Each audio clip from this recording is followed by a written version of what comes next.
ரத்த பொரியல் எப்படி செய்கிறதுன்னு பார்க்கலாம். 1 டேபிள் ஸ்பூன் அளவுக்கு எண்ணெய் ஊற்றிக்கோங்க.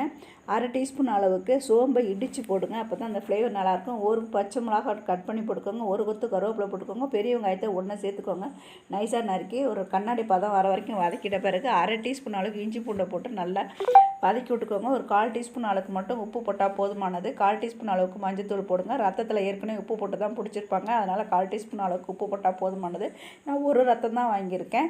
இப்போ உங்களுக்கு பாதி வெந்ததும் வேகாத மாதிரியே தெரியுது ரத்தத்தோட கலரு. அதனால் ஒரு 30 செகண்ட் ஹை ஃப்ளேமில் வச்சுட்டு இது நல்லா வேக வச்சலாம். நல்லா தண்ணி வெளியே விட்டுடும். இந்த அளவுக்கு தண்ணி சுண்டி வரும்போது நம்ம ஒரு 1/2 டீஸ்பூன் அளவுக்கு மிளகுத்தூளை போட்டு தேவைப்பட்டால் உங்களுக்கு 2 டேபிள் ஸ்பூன் அளவுக்கு தேங்காய் துருவலை இதில் சேர்த்துக்கலாம். நல்லா இதை கலந்து விட்ட பிறகு கொஞ்சமாக மல்லி இலை தூவி இறக்க வேண்டியதான். பிடிச்சிருந்தால் லைக் பண்ணி ஷேர் பண்ணுங்கள். சுவையான ரத்த பொரியல் ரெடி. இதே இதுமாரி செஞ்சு சாப்பிட்டு பாருங்கள். உங்களுக்கு டவுட்னா ஸ்பூனால் கட் பண்ணி பார்த்து கூட நீங்கள் தெரிஞ்சுக்கலாம். நன்றி, வணக்கம்.